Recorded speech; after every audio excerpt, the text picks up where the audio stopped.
출애굽기 72강 거짓 증거라는 제목으로 출애굽기 20장 16절 말씀 한 절 같이 보겠습니다.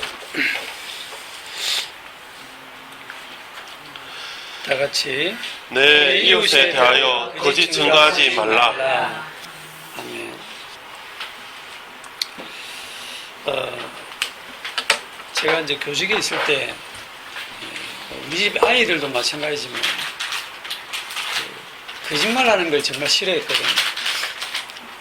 학생들이 이제 선생님한테 이렇게 거짓말하는 것도 제가 진짜 싫어했기 때문에 학생들을 가르칠 때 다른 건 다 좋은데 솔직히라 절대 거짓말하지 마라 그렇게 했는데 지금 돌아보면 내가 왜 거짓말을 그렇게 싫어했느냐, 내가 속는 게 싫었어요. 내가 속는 그 기분이 너무 나빠가지고 속았다는 거 알면 이제 더 분이 나가지고 그 다음날 몽둥이로 옛날에 좀 때리기도 했거든요. 그래서 야단치고 그랬던 것 같습니다. 오늘 이 계명의 말씀이 그런 식으로 이제 거짓말하지 마라, 속는 사람 기분 나쁘다 이렇게 생각할 수 있는데, 저나 여러분들이 살면서 거짓말 안 하고 사는 사람이 없을 거예요. 하루에도 거짓말을 진짜 여러 번 합니다. 전화 받을 때 보면 뭐 없는 상황을 많이 얘기를 하죠, 그죠? 변명을 댈 때. 아무렇지도 않게 이제 새빨간 거짓말, 새하얀 거짓말, 새까만 거짓말, 다양하게 양심이 전혀 가책 없이 그렇게 해요. 그런데 성경에 보면, 성경에도 아주 거짓말 잘한 여자가 있습니다. 여호수아 2장에 보면 한번 볼까요? 잘 아시는 내용인데 우리 학생들은 또 잘 모르고 하니까.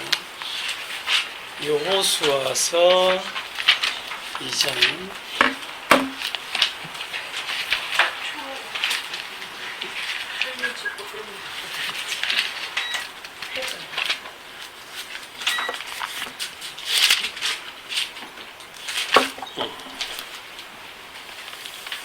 여호수아서 2장 1절부터 제가 볼게요. 눈의 아들 여호수아가 시딤에서 두 사람을 정탐꾼으로 보내며 이르되 가서 그 땅과 예리고를 엿보라 하며 그들이 가서 라합이라 하는 기생의 집에 들어가 거기서 유숙하더니 어떤 사람이 예리고 왕에게 말하여 이르되 보소서 이 밤에 이스라엘 자손 중에 몇 사람이 이 땅을 정탐하러 이르러 들어왔나이다.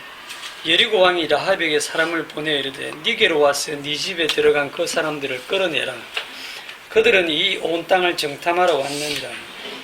그 여인이 그 두 사람을 이미 숨긴지라 이르되 과연 그 사람들이 내게 왔었으나 그들이 어디에서 왔는지 나는 알지 못하였고 그 사람들이 어두워 성문을 닫을 때쯤 되어 나갔으니 어디로 갔는지 내가 알지 못하나 급히 따라가라. 그리하면 그들을 따라 잡으리라 하였으나 그가 이미 그들을 이끌고 지붕에 올라가서 그 지붕에 버려놓은 3대에 숨겼더라. 그 사람들은 요단 나루터까지 그들을 쫓아갔고 그들을 뒤쫓는 자들이 나가자 곧 성문을 닫았더라. 또 그들이 눕기 전에 라합이 지붕에 올라가서 그들에게 이르되 말하되 여호와께서 이 땅을 너희에게 주신 줄 내가 아노라. 우리가 너희를 심히 두려워하고 이 땅 주민이 다 너희 앞에서 간담이 녹나니 이는 너희가 애굽에서 나올 때에 여호와께서 너희 앞에서 홍해 물을 마르게 하신 일과 너희가 요단 저쪽에 있는 아모리 사람의 두 왕 시혼과 옥에게 행한 일 곧 그들을 전멸시킨 일을 우리가 들었습니다. 우리가 듣자 곧 마음이 녹았고 너희로 말미암아 사람이 정신을 잃었나니 너희의 하나님 여호와는 위로는 하늘에서도 아래로는 땅에서도 하나님이시더라.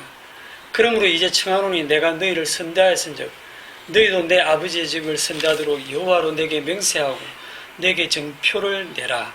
그리고 나의 부모와 나의 남녀 형제와 그들에게 속한 모든 사람을 살려주고 우리 목숨을 죽음에서 건져내라. 그 사람들이 그에게 이르되 네가 우리의 일을 누설하지 아니하면 우리의 목숨으로 너희를 대신할 것이요 여호와께서 우리에게 이 땅을 주실 때에 인자하고 진실하게 너희를 대우하리라. 자, 여기 보면 이제 여리고성을 정탐하러 들어오는 정탐꾼을 라합이라는 기생이 숨겨주면서 이 직업이 기생이니까 창기죠, 그죠? 그러니까 직업으로 봐서도 윤리 도덕적으로 내세울 거 하나도 없고 거짓말도 상당히 능숙하게 잘했어요. 그래서 경찰이 와가지고 여기 간첩이 들어왔는데 내놔라 했을 때 아주 자연스럽게 오는 거 맞다 왔는데 해질녘에 그들이 나갔으니까 지금이라도 빨리 따라잡으면 잡을 수 있을 것이다 해가지고 내보냈잖아요. 그렇게 해서 이제 거짓말을 잘했습니다. 하고 나중에 이 이스라엘이 여리고를 점령할 때 그 여리고를 뭐 7바퀴 돌고 그죠? 그렇게 해서 그 여리고가 무너질 때 딱 그 성벽에 고 라합의 집은 괜찮고 거기에 이제 붉은 밧줄을 이렇게 내려놓고 거기에 딱 모여 있죠. 자기 식구들이 그 집만 사는 거예요. 나머지는 다 죽었습니다. 그 내용을 가지고 성경은 뭐라고 하느냐 하면 히브리서 11장 31절에 한번 보세요. 히브리서 11장 31절 평가를 어떻게 하는지.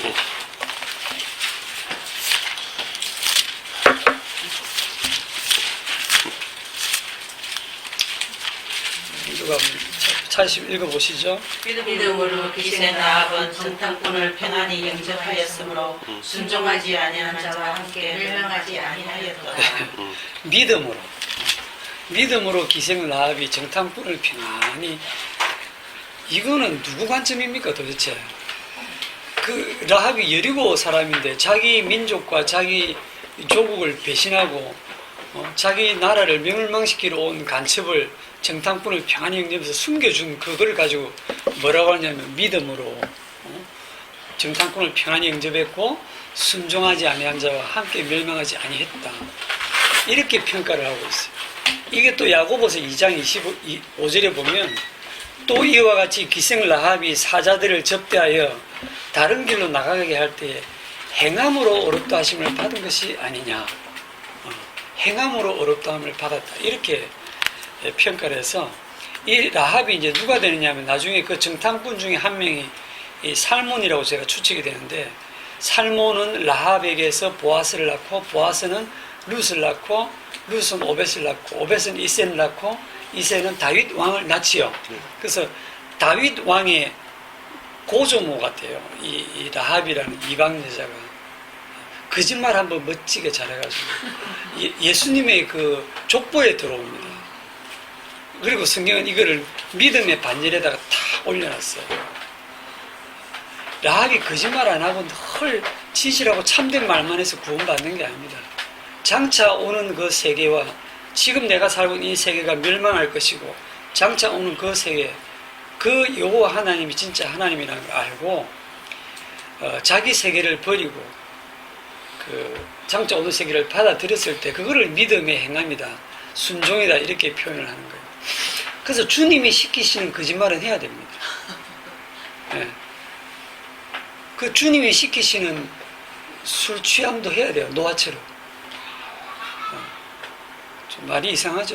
네. 삼손이 성령이 충만해서 하는 일이 뭔지 압니까? 딱 삼손 그 부분 뒤에 읽어보면 삼손이 성령이 감동하여 움직이기 시작하더라 하면서 그 다음에 기생집으로 갑니다. 예.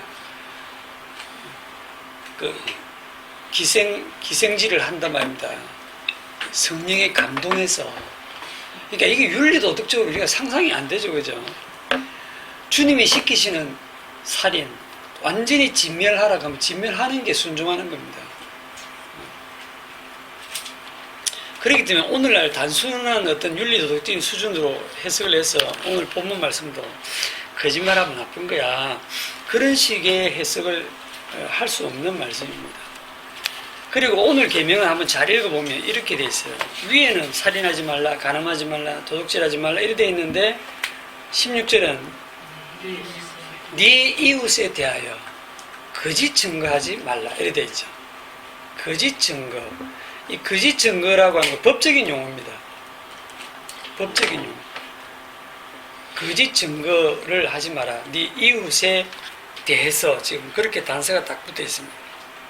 위증. 네, 위증하지 마라. 그럼 이 이웃이 누구냐 하면 구약에서는 이웃이 누굽니까?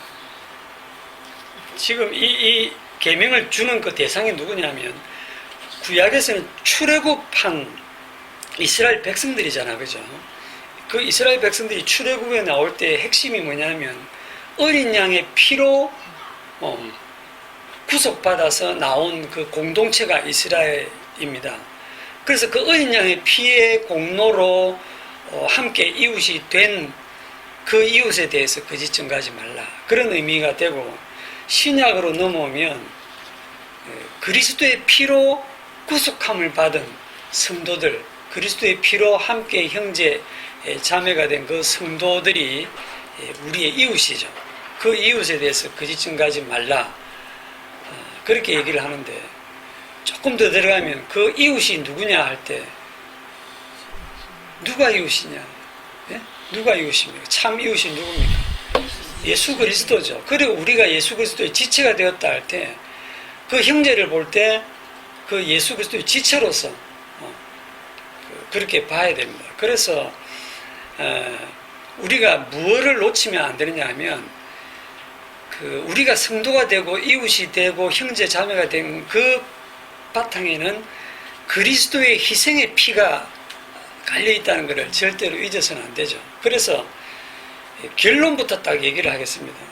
결론부터 뛰어넘어서 얘기를 하면, 거짓 증거하지 말라, 이 말은 그 그리스도의 희생의 피에다가 다른 거 갖다 붙이지 마라, 그 말입니다. 그 그리스도의 희생의 피를 증거하는 게 우리 형제 자매들이 하는 일인데, 그 그리스도의 희생의 피에다가 다른 거 득지 갖다 붙이는 순간 그게 거짓 증거가 되는 거예요. 그래서 거짓 증거하지 말라는 것은 그 주님의 피로 구속받은 그 은혜만을 증거하라, 그런 뜻입니다. 결론은 간단하죠. 결론 얘기해서 이제부터 졸으셔도 됩니다. 자, 구약의 그 율법으로 보면 한번 찾아보겠습니다. 신명기 19장.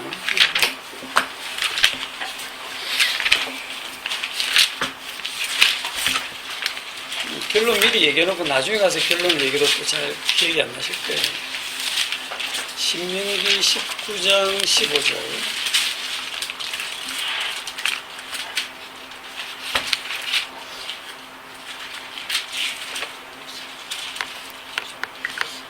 신명기 19장 15절.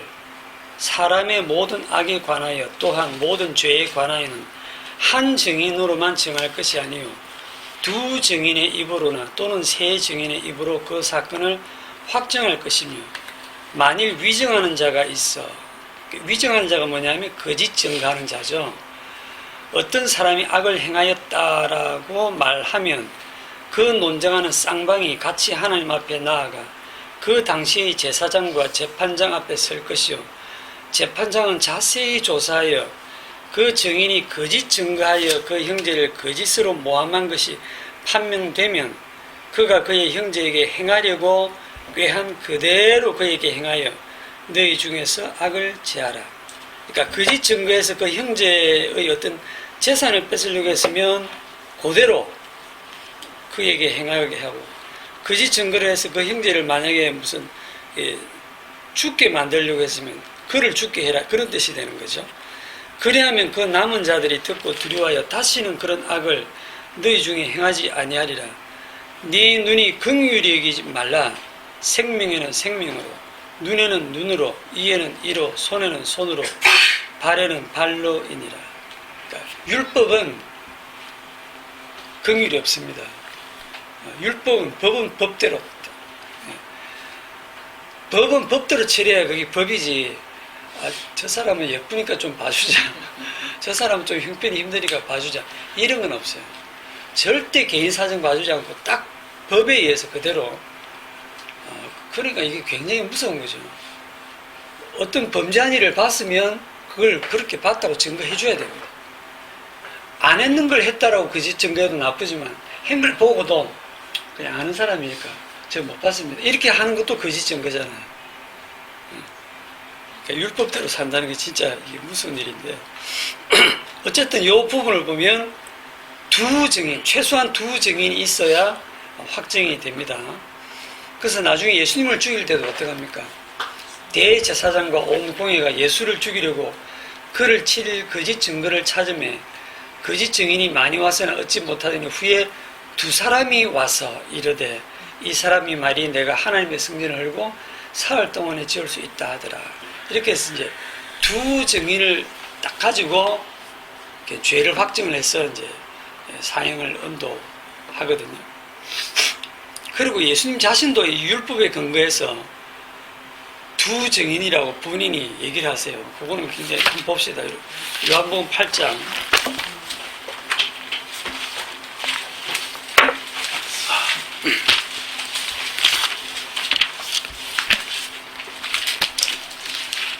요한복음 8장 12절에 보시면 예수께서 또 말씀하여 이르시되 나는 세상의 빛이니 나를 따르는 자는 어두움에 다니지 아니하고 생명의 빛을 얻으리라. 바리새인들이 이르되 네가 너를 위하여 증언하니 네 증언은 참되지 아니하도다. 이거 네 혼자 하는 말 아니냐. 그러니까 네 증언은 네가 네 하는 소리니까 참되지 않다. 예수께서 대답하여 이르시되 내가 나를 위하여 증언하여도 내 증언이 참되니 나는 내가 어디서 오며 어디로 가는 것을 알거니와 너희는 내가 어디서 오며 어디로 가는 것을 알지 못하느니라. 너희는 육체를 따라 판단하나 나는 아무도 판단하지 아니하노라. 만일 내가 판단해도 내 판단이 참되니 이는 내가 혼자 있는 것이 아니요 나를 보내신 이가 나와 함께 계심이라. 너희 율법에도 두 사람의 증언이 참되다 기록되었으니 내가 나를 위하여 증언하는 자가 되고 나를 보내신 아버지도 나를 위하여 증언하시느니라. 여러분 이게 이해됩니까? 지금 예수님 혼자 얘기하고 계시잖아요. 자, 내가 나를 위하여 증언하는 자가 되고 나를 보내신 아버지도 나를 위하여 증언하시느니라. 이에 그들이 묻되 네 아버지가 어디 있느냐? 아버지가 지금 옆에 서가지고 뭐 같이 증언하는 것도 아니고 네 아버지가 어디 있느냐? 이러니까 예수님 대답이 너희는 나를 알지 못하고 내 아버지도 알지 못하는도다. 나를 알았다면 내 아버지도 알았으리라. 끝이에요. 일방적으로 그냥 주님. 그러니까 주님께서 내가 지금 증언하는 것은 내가 증언하는 것이고 나를 보내신 아버지도 지금 증언하는 것이다. 그러니까 내가 하는 그 일이 아버지가 하는 일이고 나를 본 자는 아버지를 본 자고 나와 아버지는 하나이니라. 전부 예수님의 그런 일방적인 주장이거든요. 예수님 혼자 말씀하시면서도 이거는 두 증인이다. 그렇게 지금 예수님이 조금 우기고 계신 겁니다. 자, 거짓 증거를 나중에는 그걸 거짓말이라고 성경은 표현을 하는데 거짓 증거나 거짓말을 하면 안 되는 이유는 뭡니까? 거짓 증거나 거짓말을 하면 안 되는 이유입니다. 그게 이제 계시록 21장 8절에 보면 그 결국이 계시록 21장 8절 그대로 지옥불에 들어갑니다.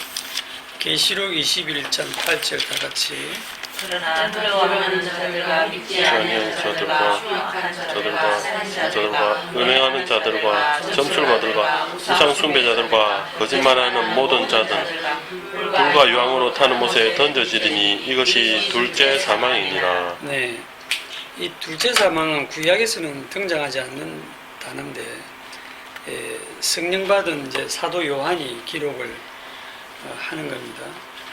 두려워하는 자들, 믿지 아니하는 자들, 흉악한 자들, 살인자들, 음행하는 자들, 점술가들, 우상 숭배자들, 거짓말하는 모든 자들. 이게 종류가 아니고 다 같은 겁니다. 이해하시죠? 거짓말하는 모든 자들은 불과 유황으로 타는 못에 던져지리니 이것이 둘째 사망이다.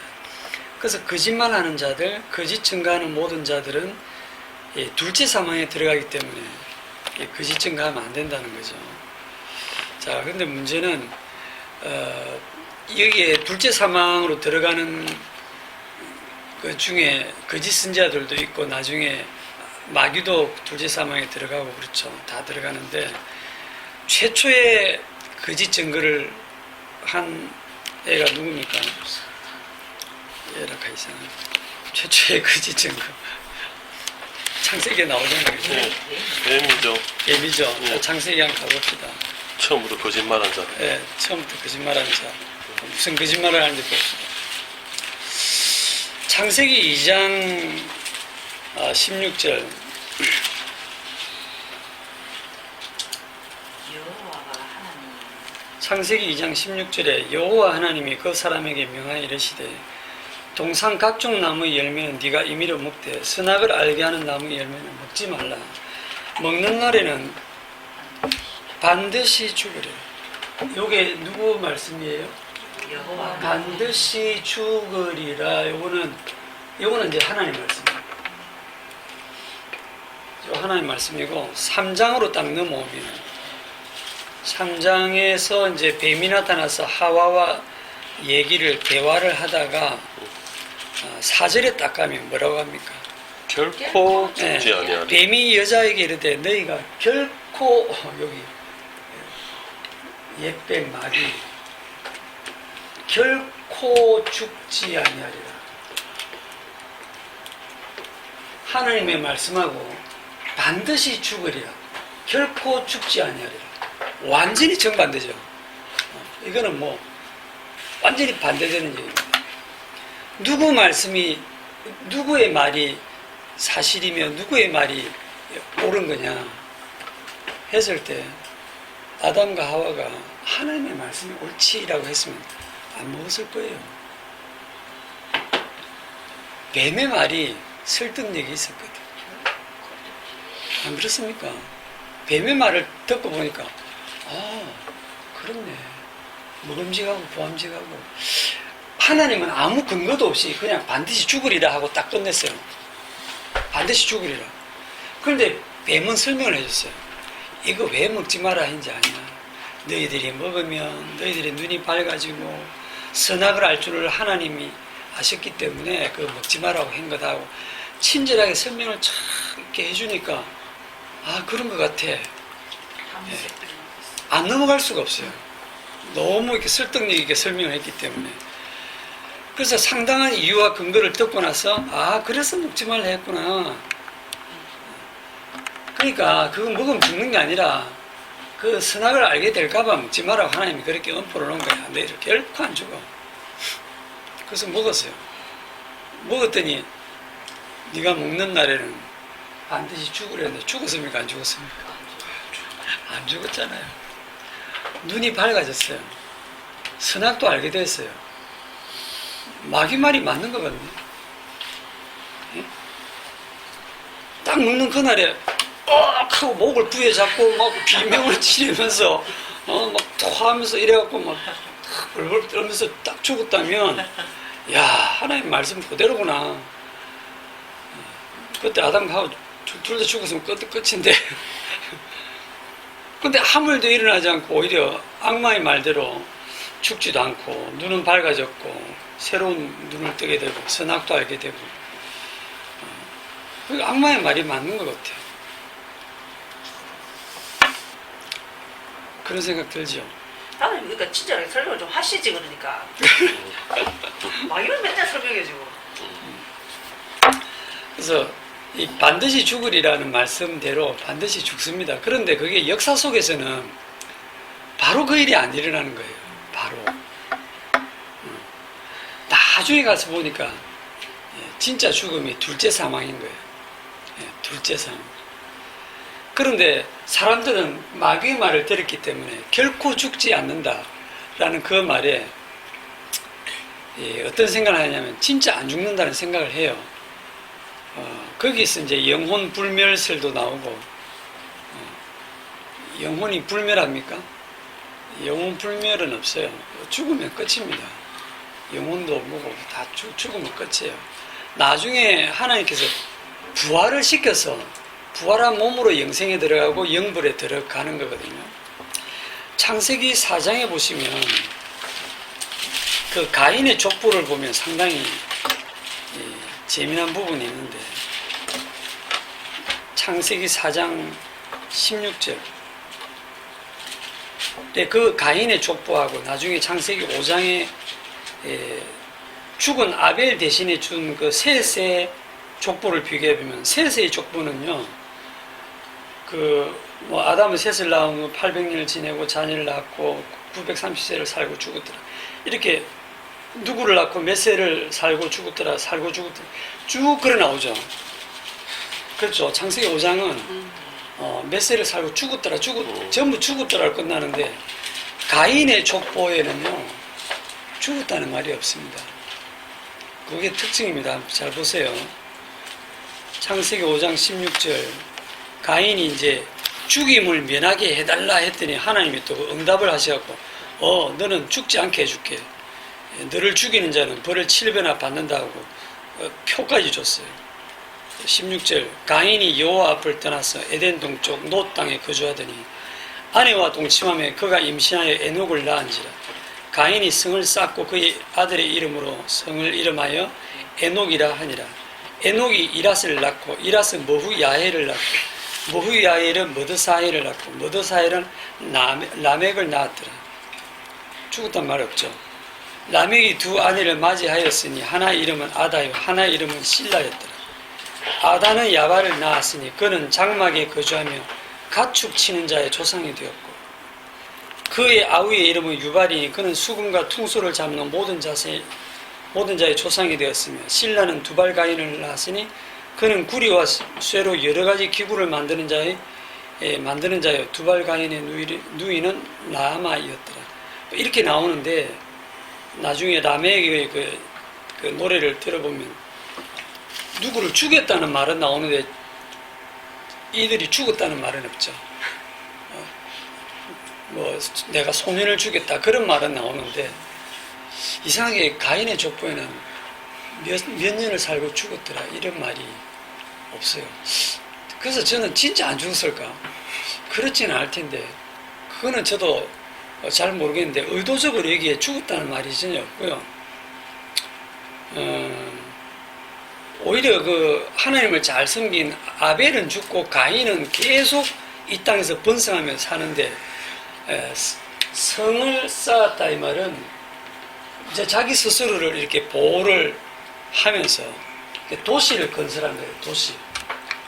도시를 건설하고 가축 치는 자의 조상이 됐다.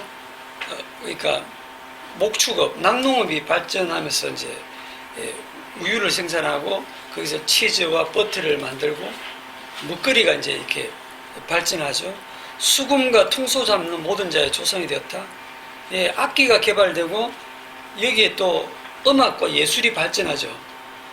이 사람들 수금과 퉁소 잡고 노래하고 그래 안 했겠습니까? 그죠? 그 다음에 구리와 쇠, 청동기와 철기 문명이 지금 발전해서 이런 것들 가지고 아주 날카로운 그런 여러 가지 기구를 만드는 그 기술이 발전했다 이 말입니다.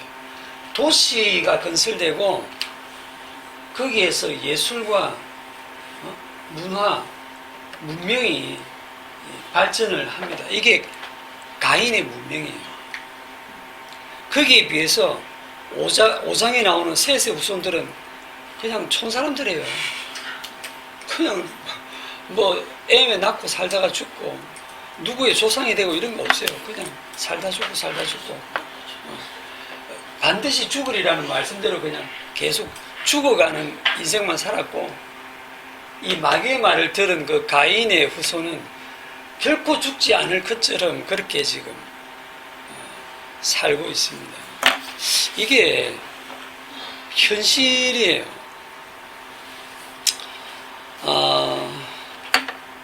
제가 그 진통이 너무 심해가지고 그 하루 종일 사실은 진통이 있거든요. 이게 이제 갈수록 심해져서 그 직장에 있는 그 종양 자체를 변으로 생각하다 보니까 자꾸 변이 마려워서 가서 변을 보려고 하면 힘이 들어가는데 그걸 변처럼 이렇게 힘을 준단 말입니다. 그러면 막 통증이 너무 심해요. 그래서 그러면 별로 변이 나오는 것도 없이 그냥 점액질 조금 나오고 그러고는 또 비대를 하고 나오고 나면 한 5분 10분 지나면 또 그래요. 계속 화장실을 들라 그래야 되는데 거기다가 이제 좌약을 좀 넣으면 그게 한 좀 오랫동안 견디기도 하는데 밤이 되면 좀 더 힘들거든요. 그래서 어떨 때는 침대에서 좀 이렇게 디글디글 그러다 보면 저절로 기도가 나옵니다. 주여, 이 통증을 좀 없애주시옵소서. 그렇게 기도를 해요. 기도가 끝나자마자 통증이 탁 사라지면 얼마나 감사하겠어요. 네. 딱 이 자리에서 제가 간증하지 않겠습니까? 하나님께서 기도 응답을 주셨다고. 그런데 아무 일도 없어요. 통증은 아주 냉정하게 그냥 계속됩니다. 몇 개월간. 제가 믿음이 없었는지. 그러다가 이제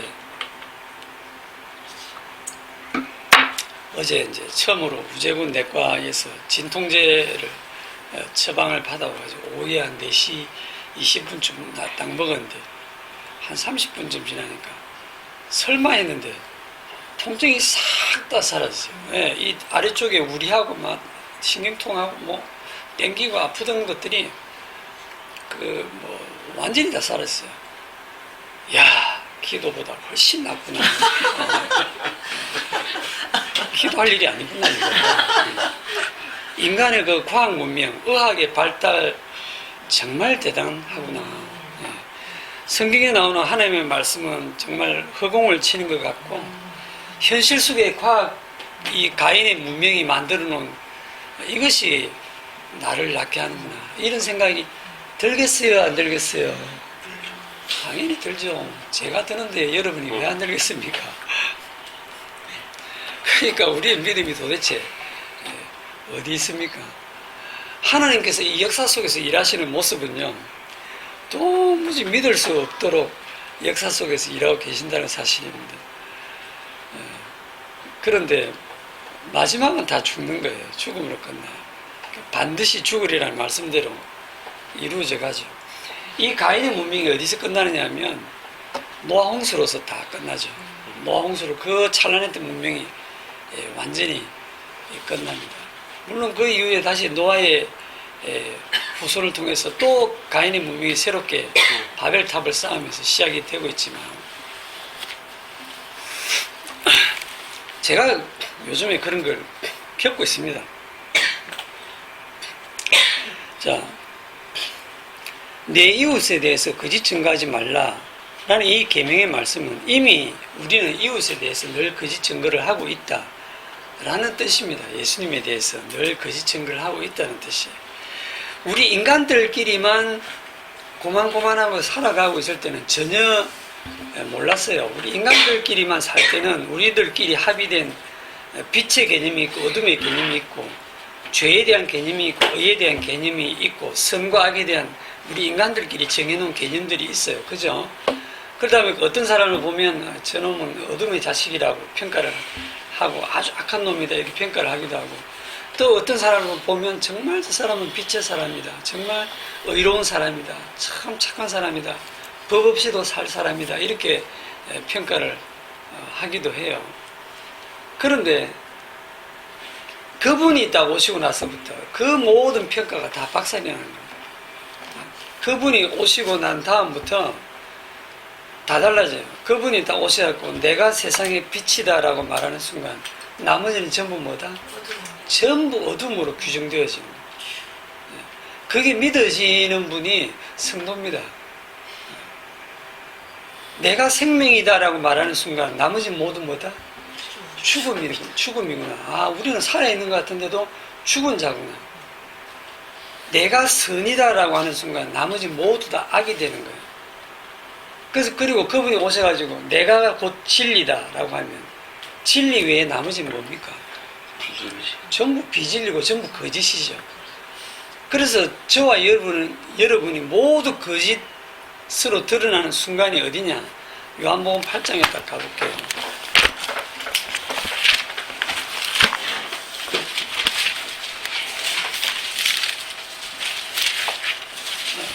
저와 여러분이 어둠이 되고 죽음이 되고 악으로 드러나고 거짓으로 이렇게 드러나는 걸 기뻐하셔야 됩니다. 그래서 저와 여러분이 거짓말쟁이로 딱 드러나는 순간이 어디냐면 요한복음 8장 53절에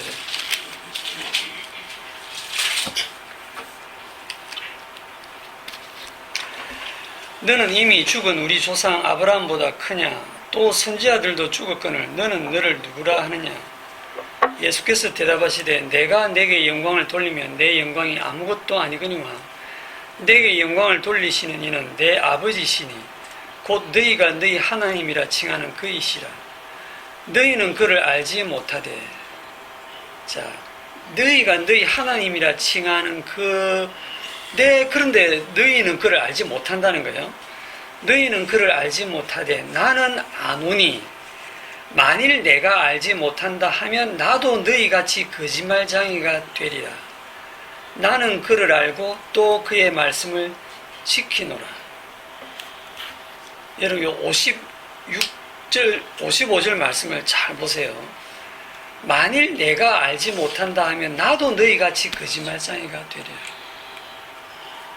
아버지를 지금 누구만 안다고요? 아들만 안다. 아들만 아버지를 알아요. 그럼 나머지는 아무도 몰라. 내가 만일 나도 그 아버지를 모른다 하면 나도 너희같이 거짓말쟁이가 된다 하는 이 말은 너희들은 내 아버지를 모르기 때문에 너희들이 안다라고 하는 건 다 거짓이다 이 말이죠. 전부 다 거짓이 되는 거예요. 아버지를 아는 분은 아들밖에 없고 아들을 아는 분은 아버지밖에 없고 딱 그 아버지와 아들 그 두 분 사이. 그래서 예수님이 오셔가지고 증거하는 그 증거 외에 나머지 모든 증거는 다 몽땅 거짓이 되는 거예요. 그러면 아버지와 아들이 서로 아는 것 같고 아는 것과 같이 또 아버지와 아들이 서로 하나 된 것 같이 나중에 어찌 되냐면 성도도 성령으로 말미암아 아버지 안에 아들 안에 성도가 들어가게 되죠. 성령으로 말미암아. 그것을 위해서 주님이 십자가를 지셔서 주님이 되셨고 그것을 위해서 창조를 하셨기 때문에 그거를 모르면 그거를 모르는 거는 뭘 모르느냐. 성령 받기 전에는 죽었다 깨어나도 모르는 거예요. 모르기 때문에. 자, 그러면 성령이 오시기 전에 구약 성경을 수천 년간 연구하면서 정립이 된 그 유대교 신학으로서 여호와 하나님을 자기들이 나름대로 이해하고 말씀대로 여호와의 말씀대로 산다라고 순종하고 섬기고 해도 그 모든 게 뭐다? 그게 거짓이고 우상 숭배에 불과하다는 거예요. 그리고 그 말씀을 그렇게 가르치고 해도 그 자체가 전부 거짓이라는 거예요. 주님이 오셔갖고 모든 판을 다 뒤집어 버리시고. 그러니까 이제 구약의 말씀에 근거해서 말씀대로 순종하면 복을 받고 말씀대로 살면 복을 받고 말씀을 거역하고 불순종하면 저주를 받는다. 이게 유대교의 가르침이잖아요. 그게 상식이고 그건 또 오늘날 교회도 마찬가지예요. 교회 안에 널리 퍼져 있는 모든 상식적인 설교들이 뭐냐면 말씀대로 순종하고 살아야 된다는 거예요. 그런데 그게 참 이웃이 되신 예수님의 십자가의 의미를 가장 크게 가리는 가장 큰 거짓말이 가장 큰 거짓 증거가 되는 겁니다. 구약 시대에는 우리가 말씀대로 못 살았지만 신약 시대에는 이제 주님의 십자가 피로 우리가 죄 용서 받고 또 성령을 받았기 때문에 성령의 능력으로 우리도 사랑할 수 있고 성령의 능력으로 우리도 순종할 수 있고 성령의 능력으로 우리가 말씀대로 행할 수 있다라고 주장하는 것, 이게 그럴듯해 보이지만 이게 거짓 증거란 말이에요.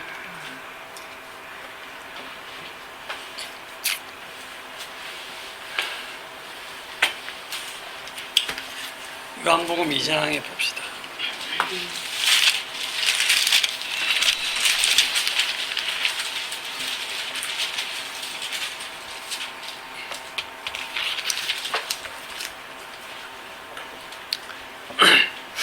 사실은 제가 일주일 너무 이제 힘이 들어가지고 말씀 준비를 거의 못했거든요. 앉아 있기도 힘드니까 계속 통증이 있으니까 이제 말씀을 생각하고 해도 안 되고 앉아가 비디오로 영화를 보고 이런 것도 안 되고 생활 자체가 안 되니까 한 몇 달 쉬어야 되겠다 이런 생각을 했어요. 이 성경 공부 모임도 내가 지금 못하겠다. 집중적으로 좀 치료를 해야 되겠다. 이런 생각을 했는데 어제까지도 했어요. 근데 예슬이가 그 얘기를 듣더니 그것도 안 하면 뭐 할 건데? 그거 안 하면 더 아플 건데? 그래서 딸내미 말을 듣고 제가 또 좀 충격을 받고 우리 집 딸이거든, 그치? 제가 그렇게 열심히 하는 것 같지도 않더니 그리고 이제 진통제를 딱 먹고 나니까 약간 마음이 바뀌었어요. 진통제가 하나님의 응답인가? 진통제를 먹고 나니까 오늘 새벽에 일어나서 이제 그 한참 말씀을 이렇게 좀 집중해서 정리가 좀 돼가지고 진통제 먹으면서 견디면 되겠다 그런 생각이 들고 오늘 또 이렇게 뭐 120% 출소를 하셔가지고 제가 쉬겠다는 말을 못 하겠어요. 상황이 또 그렇게 흘러가고 있어요. 요한복음 2장 23절에 보시면 6월절에 예수께서 예루살렘에 계시니 많은 사람이 그의 행하시는 표적을 보고 그의 이름을 믿었으나 예수는 그의 몸을 그들에게 의탁하지 아니하셨으니 이는 친히 모든 사람을 아시며 또 사람에 대하여 누구의 증언도 받으실 필요가 없었으니 이는 그가 친히 사람의 속에 있는 것을 아셨음이니라. 자, 6월절 전에 예수님이 예루살렘에서 많은 표적을 행하니까 그 표적을 보고 사람들이 믿었답니다. 예수님을 믿었으나 그 믿음이 무슨 믿음? 맞죠. 그거 다 가짜 믿음이에요. 표적 보고 믿는 믿음 가짜 믿음이고 그 표적을 보고 저분은 진짜 그리스도다. 저분은 뭐 엘리야가 살아온 것이다. 뭐 그런 증거들을 막 할 거 아니에요. 그 전부 거짓이거든요. 그게 25절에 사람에 대해서 누구의 증언도 받으실 필요가 없었어요. 예. 우리는 누군가에게 이렇게 저분이 참 대단하다라고 이렇게 인정을 계속 받고 싶어 하잖아요. 자기 편을 만들고 싶고 누군가에게 인정받고 싶고 그러고 싶은데 예수님은 그럴 필요가 전혀 없어요. 아버지와 아들 두 분만 아시기 때문에 인간들의 모든 증언은 거짓된 증거입니다. 왜냐하면 이미 마귀 안에 장악되어 있기 때문에 그들께서 나오는 증언은 믿을 수 있는 게 없어요.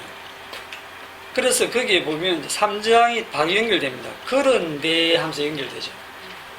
그런데 바리새인 중에 니고데모라 하는 사람이 있으니 유대인의 지도자라.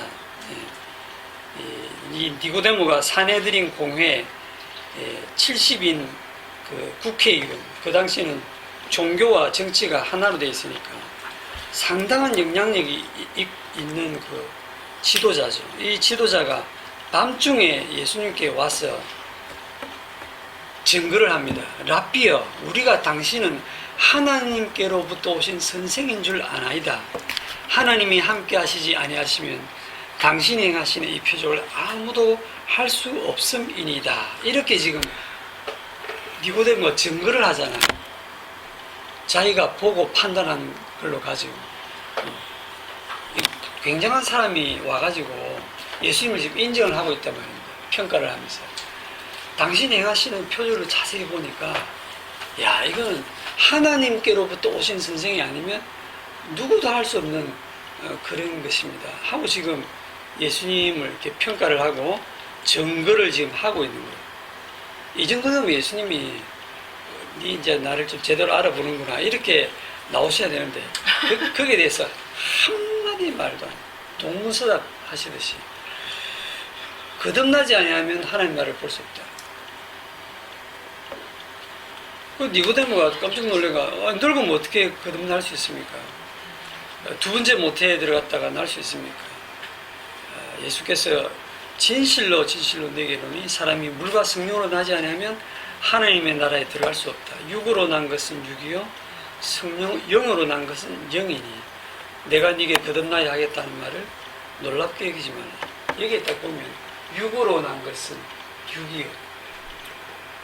영으로 난 것은 영이다. 그래서 육으로 난 것이 뭐냐면 지금 이 니고데모가 현재 육으로 난 거잖아요. 성령 받기 전에 모든 인간은 아담 안에서 육으로 난 거예요. 육으로 난 자가 성경 말씀을 아무리 연구를 해서 거기에서 예수님이 어떤 분이라는 걸 알아내가지고 아 예수님은 이런 분이구나 하고 예수를 믿으면 구원받는다라고 증거를 할지라도 그 증거는 뭐다? 그냥 육이에요. 육에서 육으로 난 거예요.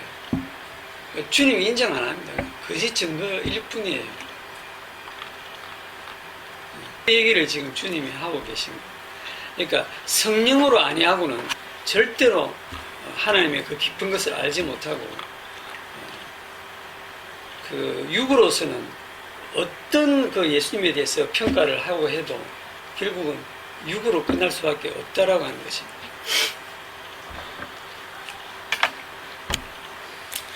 그 가인의 문명 중에 문명에 속한 사람 중에는 참 착하고 성실하고 순박하기도 하고 오로지 이 진리만 추구하는 사람들이 있죠. 예를 든다면 평생을 그 수학이나 과학을 탐구한 사람이 있다고 합시다. 뭐 페르마라는 사람이나 오일러, 푸앙카레, 아인슈타인 뭐 이런 사람들이 있는데 그렇게 이제 평생을 수학만 연구를 하면요. 여러분도 좀 수학이나 뭐 과학을 공부를 했겠지만 수학을 이렇게 깊이 이렇게 공부하다 보면 어떤 거기에서 그 논리적인 답을 이렇게 찾아내고 발견해냈을 때 그 기쁨이 대단하거든요. 또 남들이 풀지 못했던 문제를 자기가 풀어내고 남들이 알지 못했던 거를 자기가 처음으로 그 어떤 수학적인 규칙을 찾아냈을 때 그 기쁨은 어마어마한 겁니다. 그래가지고 무슨 노벨상을 받든지 수학에 관련한 어떤 상을 받든지 이렇게 하면 자기는 평생 그거를 위해서 살거든요. 그걸 저도 이렇게 좀 공부를 해보면 대단해요. 그런 사람들은. 그 수학적인 그 깊이가. 그러니까 그 수학이라는 학문의 오묘함에 빠져갖고 평생을 수학만 연구하면서 사는 그 사람들을 보면 존경스럽기도 하고 그 업적이 정말 놀랍고 대단하기도 해요. 그 사람들은 밥 먹고 사는 것보다 자기가 그거를 하나 발견해내는 그게 보람이고 기쁨이고 인생의 의미거든요. 자, 그러면 그렇게 해서 어떤 수학적인 그 연구에 대단한 그런 작품이 나왔고 과학적인 연구에 뭐 노벨상감이 나왔고 또는 어떤 음악이나 예술을 통해서 굉장한 작품을 이렇게 만들어내고 문학 작품을 만들어내고 했을 때 그 다음에 뭡니까? 그렇게 해서 그런 위대한 작품을 만들었다고 하는데 그게 진리가 됩니까? 그게 진리가 됩니까? 그게 진리가 안 되죠. 그게 거짓이죠. 왜 거짓이 됩니까? 그 결국이 죽음으로 끝나기 때문에 그래요. 그렇게 위대한 어떤 작품을 만들어냈다고 해도 그것이 그 사람을 살리는 게 아니기 때문에 그래요. 모두가 다 따지고 보면 악마가 쳐놓은 잠시 맛볼 수 있는 수학, 과학, 예술, 문학, 스포츠, 도시건설 그런데 그런 놀이에 빠져갖고 일평생을 허비하게 만드는 겁니다. 그리고 그의 인생은 그렇게 살다가 죽음으로 끝나는 거예요. 자기는 대단한 일을 한 것 같지만 물론 성도도 죽음으로 삶이 끝이 나지만 반드시 죽으리라는 그 주님의 말씀대로 주님이 그 처음에 하나님 그 말씀대로 내가 죽는 그것에 대해서 아멘 하면 되는 겁니다. 그런데 성도의 죽음이 다른 것은 뭐냐면 그리스도 안에서 잠자는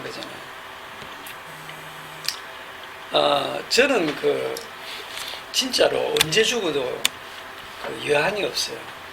언제 죽어도 여한이 없다는 말은 왜 그러냐면 제가 지금까지 살아오면서 단 하나 십자가 복음을 알았기 때문에. 보면 다른 건 다 의미가 없고 십자가 복음이 뭔지를 알고 아 주님이 나를 위해서 왜 십자가에 죽으셨는지를 알고 그래서 이제 내가 왜 죽어야 하는지 왜 지금까지 살아왔는지 왜 죽어도 괜찮은지 우리는 다 죽고 이 세상 끝이 나도 주님의 말씀은 영원하면서 주님이 그 약속대로 다시 또 성도를 살려낼 걸 알기 때문에 그 성경의 그 비밀을 십자가의 그 복음의 비밀을 이 미천한 나에게 깨닫게 하신 그 하나로 인해서 지금 죽어도 미안이 없어요. 그래서 늘 뭐 삶과 죽음의 경계에서 살고는 있지만 이렇게 하면서 질질 끌면서 뭐 또 80, 90을 살지도 모르겠고 그거는 알 수 없는 노릇이에요. 지금 왜 저에게 이런 고통을 주시고 이런 삶을 살게 하시는지 그건 모르겠지만 저와 여러분들의 그 성도의 삶은 그리스도의 증인으로 부름을 받았죠. 그리스도의 증인으로 부름을 받았어요.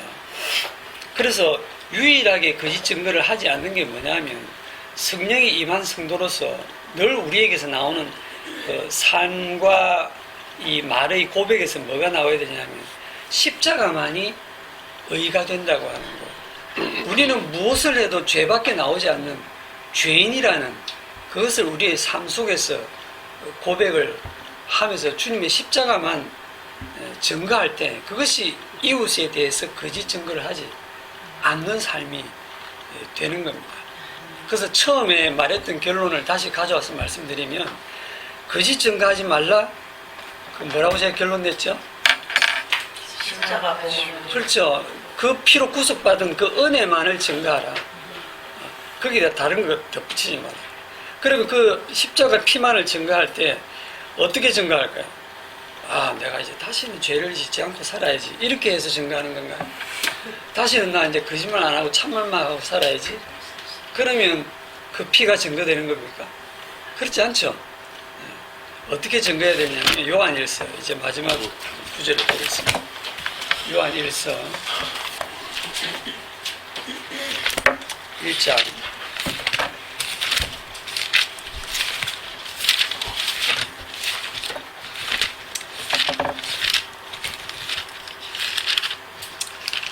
요한일서 1장 5절에 우리가 그에게서 듣고 너희에게 전하는 소식은 이것이니 곧 하나님은 빛이시라 그에게는 어둠이 조금도 없으시다는 것이니라. 만일 우리가 하나님과 사귐이 있다 하고 어둠에 행하면 거짓말을 하고 진리를 행하지 아니함이거니와. 이 부분을 해석을 한번 해보시죠. 만일 우리가 하나님과 사귐이 있다 하고 어둠에 행하면 거짓말을 하고 진리를 행하지 아니함이거니와. 자, 내가 지금 하나님과 사귀고 있습니다. 예수님을 믿고 하나님과 이 하나님 예수님이에요. 예수님과 사귐을 갖고 있습니다라고 하면서 어둠에 행하면 할 때 이 어둠에 행한다는 게 무슨 뜻이죠? 행위를 의지하는 거. 여기서 어둠에 행한다는 걸 우리가 너무 쉽게 죄 짓는 거로 생각하시면 안 돼요. 죄를 짓는 거로 생각하시면 안 되는 게 그 밑에 보면 그가 빛 가운데 계신 것 같이 우리도 빛 가운데 행하면 우리가 서로 사귐이 있고 그 아들 예수의 피가 우리를 모든 죄에서 깨끗하게 하실 것이요. 만일 우리가 죄가 없다고 말하면 스스로 속이고 또 진리가 우리 속에 있지 아니할 것이요. 이래 나오잖아, 그죠? 그러니까 어둠에 행한다는 말이 우리가 죄를 안 짓는다는 게 아닙니다. 빛 가운데 나와서 우리가 죄를 짓는 거예요. 그러니까 빛 가운데 나와서 내가 행하는 모든 것이 그 죄로 다 드러나는 게 그게 빛 가운데 행하는 겁니다. 그래서 우리 박 집사님이 얘기한 것처럼 어둠에 행한다는 게 뭐냐면 죄를 안 짓는 게 아니고 그 죄를 짓는 그게 얘기가 아니고 율법의 행위로 어렵게 되려고 하는 거예요. 율법의 행위로 어렵게 되려고 하는 그것을 어둠에 행한다고. 그 요한복음, 똑같은 요한 사도가 기록한 요한복음 3장에 보면 그 빛을 미워하여 빛으로 오지 아니한다라고 했을 때 그 빛으로 오지 않는 그 사람들이 왜 안 오냐면 자기 행위가 드러날까 해서 안 오는 그 사람들을 누구를 얘기하냐면 바리새인들입니다. 바리새인. 바리새인들은 철저하게 말씀대로 자기가 살아서 어렵게 되려고 하는 사람들이에요. 그게 어둠에 있는 거예요. 그게 어두움으로 행하는 거거든요.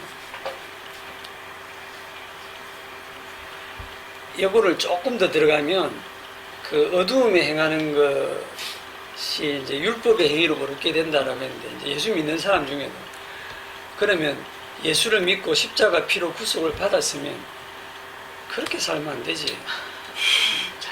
십자가 복음을 안다면 이 말씀대로 살아가야지. 믿는 자라면 믿는 자답게 살아서 하나님께 영광을 돌리고 형제를 사랑하고 그렇게 살아야지 라고 하면 그게 또 주님의 십자가의 피에다가 또 덕지덕지 갖다 붙이는 자기 행위를 갖다 붙이는 거예요. 그게 어둠에 행하는 거예요. 만일 우리가 하나님과 사귐이 있다 하고 어둠에 행하면 거짓말을 하고 진리를 행하지 아니함이 그가 빛 가운데 계신 것 같이 우리도 빛 가운데 행하면 자 우리가 빛 가운데 행하면 뭐가 드러나겠습니까? 그렇죠. 우리의 어둠이 드러나는 거예요. 우리의 어둠과 우리의 죄가 더 밝게 드러나서 내가 이렇게 악한 죄인이구나 하는 그 죄인 중에 괴수의 모습이 드러나서 사도 바울처럼 내가 죄인 중에 괴수입니다라는 그 고백이 나오는 거예요. 그럴 때 주님의 피가 우리를 죄에서 깨끗하게 하고 그 주님의 피의 공로가 높아지는 거예요. 주님의 피가 없어도 살 수 있을 만큼 내가 의롭게 살고 내가 빛으로 산다 이러면 안 되는 겁니다. 그러니까 빛 가운데 행한다는 것은 주님은 빛이시고 우리는 그 빛 앞에 지독한 어둠인데 그분의 희생으로 그분의 은혜로 우리가 산다라고 하는 거죠. 그렇게 해서 주님의 피의 공로를 높이는 것이 그게 주님과 사귐이 있는 거예요. 10절에 보면 만일 우리가 범죄하지 아니하였다 하면 하나님을 거짓말하는 이로 만드는 것이 또한 그의 말씀이 우리 속에 있지 아니하니라 그렇게 나오죠. 우리 조금인데 오늘 여기까지 좀 정리를 하고 마치겠습니다. 기도합시다.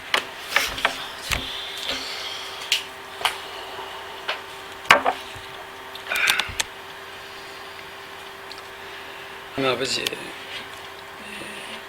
거짓된 세상 속에서 악마가 쳐놓은 그런 거짓된 현실 속에서 우리는 오히려 그것이 더 현실감이 있고 진리같이 느껴지고 해서 우리가 살다 보면 결국은 말씀보다는 현실로 느껴지고 몸으로 느껴지는 것으로 더 그것을 가치를 둘 때가 많습니다. 주님 보이는 것으로 행하지 아니하고 믿음으로 행할 수 있는 저희들이 되게 하여 주옵소서.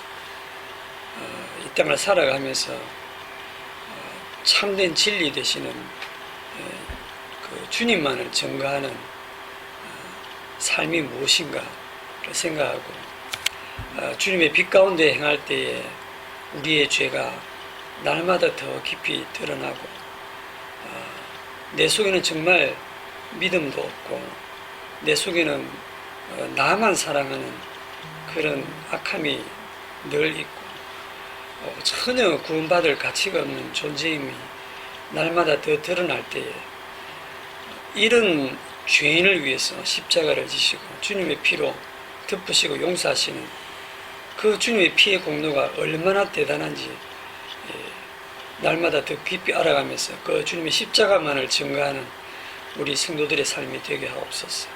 예수님의 이름으로 기도드립니다. 아멘.